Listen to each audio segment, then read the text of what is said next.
this topic of what we teach and what we do here, for me, helps me recall my experience of coming into this movement when I was quite young and developing a friendship with Sangharakshita, who founded the movement. But I already had a foundation of practicing Buddhism, but his approach was just so much more thorough than anything that I had heard or practiced before. So he, of course, was very thorough in his explaining of all the doctrines and teachings and methods of Buddhism. But for me, the most important thing was the spirit of the thing. So he did say occasionally, don't get caught up in the literal letter, but find what it means, the spirit of the thing. And so you have both a clear understanding of the teaching, but you have a feeling for it, and the sense of the spirit of it as well. And for me, that was very important. And I needed, in a way, I started in a way having a sense of the spirit of the whole thing, and I felt that straight away. But then I had to learn the letter.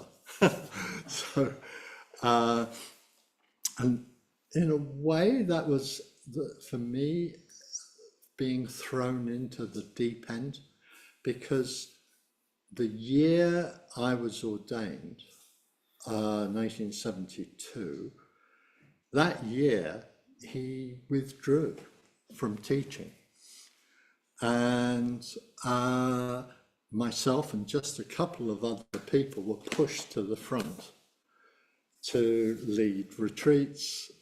I'd never taught anything, actually, so it was a deep end in lots of ways.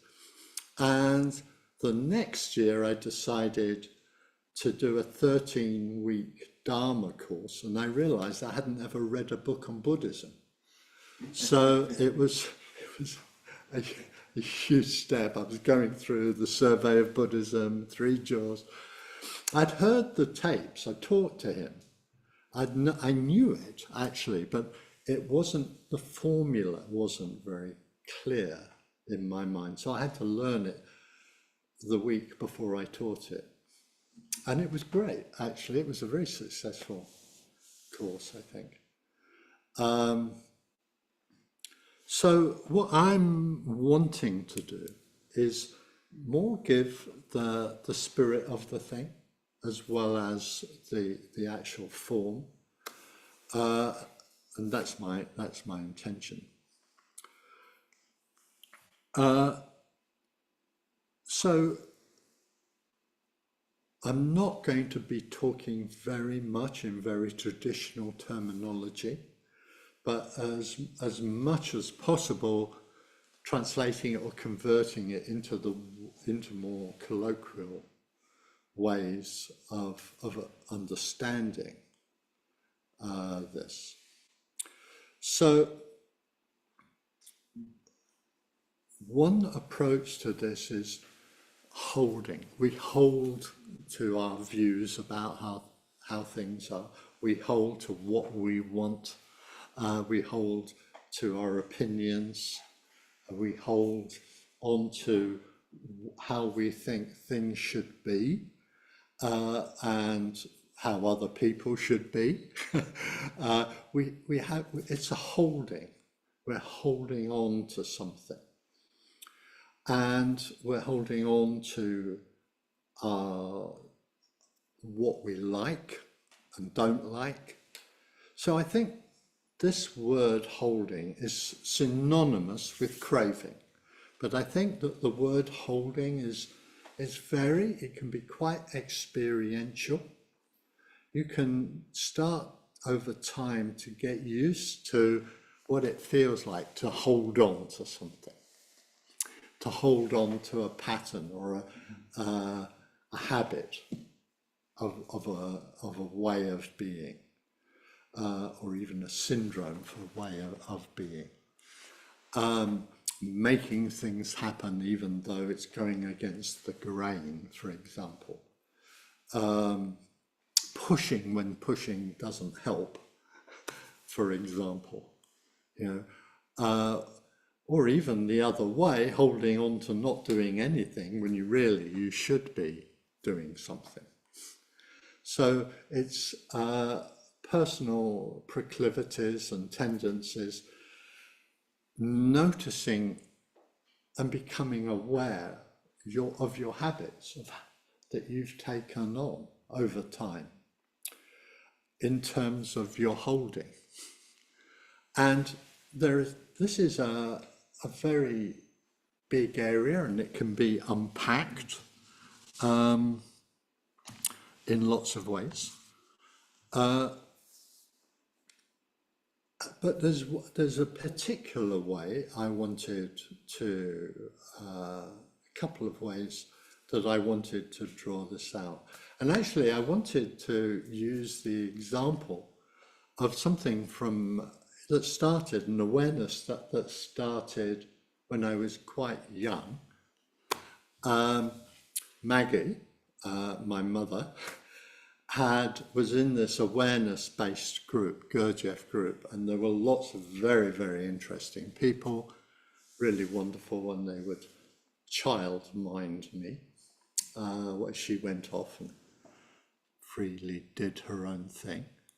And there was a particular friend that she had called Gerald, who I understood it from a very young age. He was just always in blame and feeling aggrieved about everything. I was like, you're wonderful, Gerald, but why are you doing that? It just causes you so much problem. And he never was able to let go of it his whole life. And I was like, just you're holding on to it. Well, it's your fault. You shouldn't have been like that. And you've hurt me. And it's all, I feel terrible about what you did to me. And I thought, I'm never going to become like that. I loved Gerald. I thought he was wonderful, and he was a wonderful influence on me. He taught me how to cook at 6 or something ridiculous. He was great. Taught me how to, he was in antiques, taught me how to fix a Sumerian vase, from that. He taught me lots of skills, and I really admired him. But that thing, I thought, that, and he was a holder to the benefit of lying, if it served him. I thought, no. And I think that we need to be aware in ourselves if we have a tendency to this being aggrieved and blaming and not taking responsibility for our own annoyance and aversion. I mean, not everyone is big on this. Not everyone has it all that much, but I think everyone has it a bit. I mean, it's interesting, in the Dhammapada, which is a primary teaching of the Buddha, the first 2 verses or sections are on, mind precedes everything. It's all about the mind. And then the third thing is about being aggrieved. I mean, how important, it's in those, right at the beginning of the Dhammapada. If you're saying, oh, they hurt me, they did this to me, and feeling aggrieved, he said you really need to let go of that. And it's as relevant now as it was 2,500 years ago. If you feel that you need to punish people for what the slight, or if you see fault, even in a slight way, and you blame. You know, in the street sometimes you do get this, maybe not all of you, but who are you looking at? You know, it's like you've done something to them. I haven't done anything. You know, taking up fault where fault isn't. You know, and so I think this taking responsibility for tendencies and habits is a very, very important part of Buddhist practice. It unlocks you, it frees you.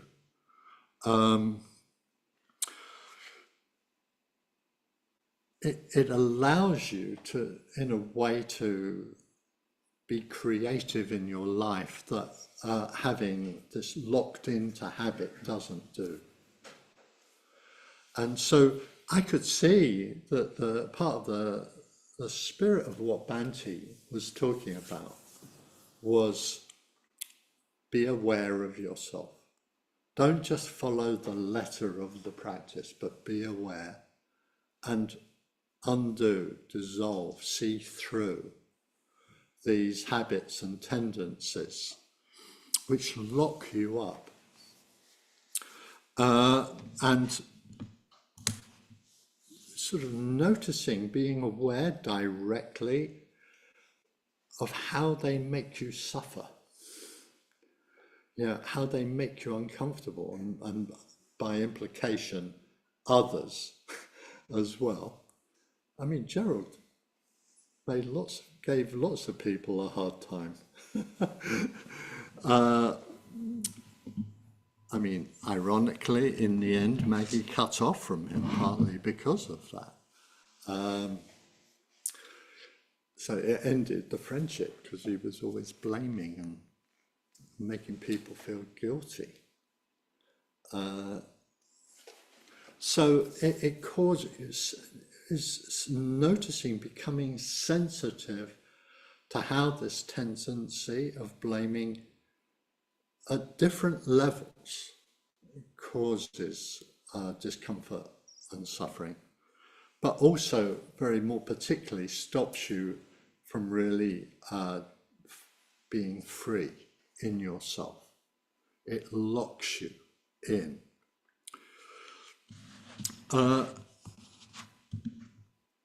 Sort of connected with this is the other side of aversion, which is just the more craving side, wanting things to be a certain way. I think my cravings were locked in on my 14th or 15th birthday. This gives you an indication something about my mother. She went away on my birthday and left me alone. And I thought, right, I will just do all the things I like. So I went for a sauna, had a massage, went for a Chinese meal, which I still love, and went to Royal Festival Hall to a concert. And that, so in a way, I was locking in already those things that I want and like and crave.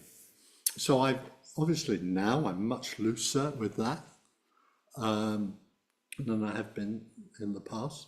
But you become aware of what those cravings and desires get locked in you quite maybe at an early age, and just be aware of them. Notice the force that they have on you. It might be that you want to be loved, or you need the love and tenderness of another because it makes you feel good. Very human response, but just being aware of it makes you free, actually.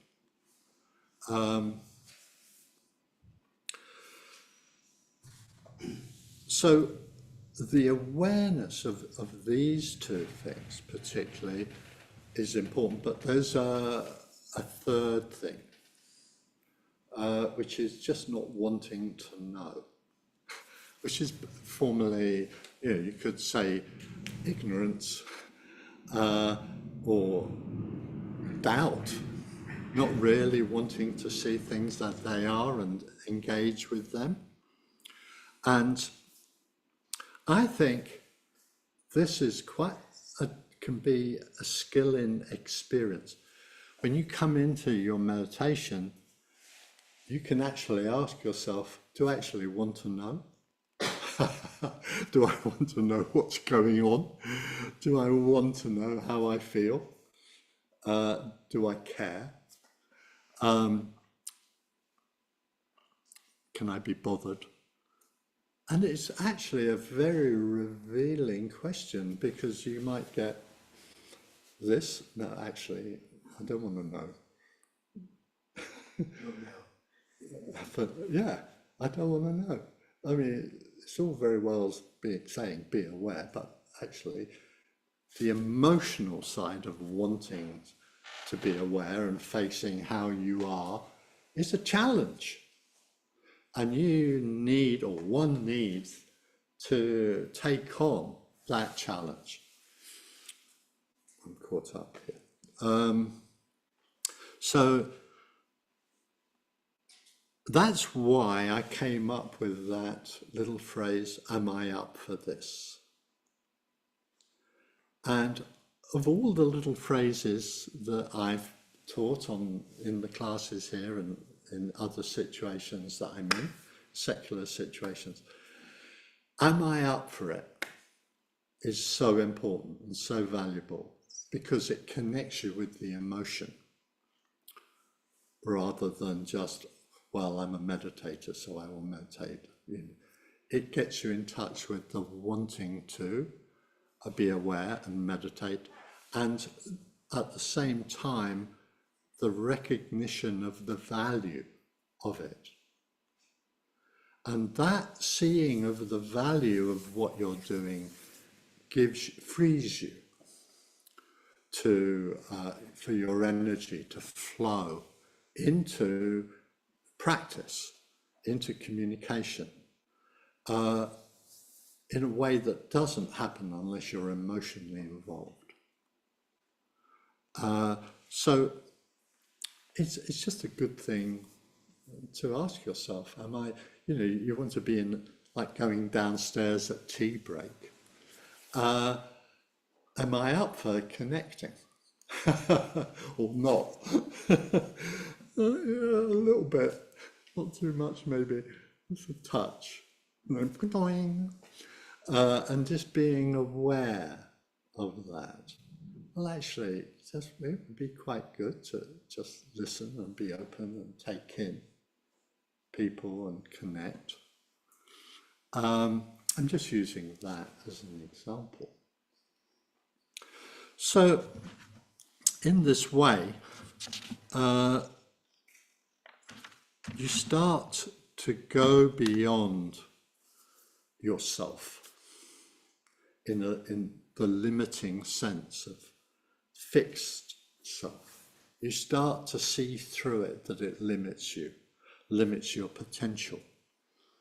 And in that letting go of holding on to things the way you want to, you become more considerate of others, their needs. You become less self-centered, for example, more caring.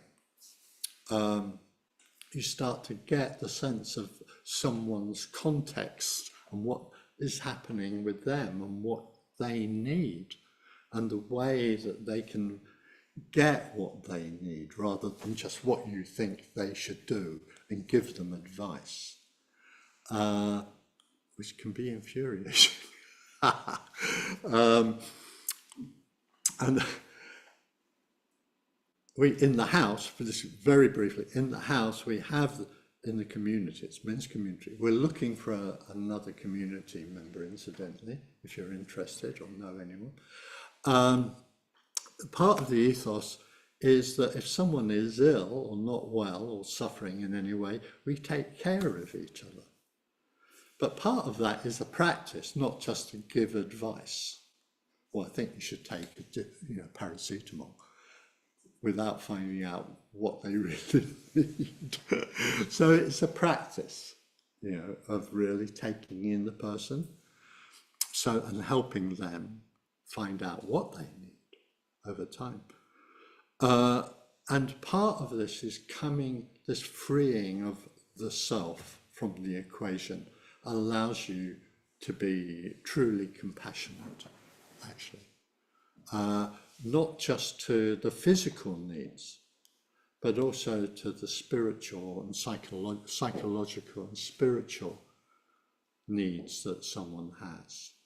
So just being able to, get them, just paracetamol is one thing, but just being really supportive and caring to them, being in their process of dealing with the fact that they hate being ill is, it's a giving, it's a compassion as well. And so in this way, you're freeing yourself of your holding to being more open and being able to come into these greater, deeper, more positive qualities.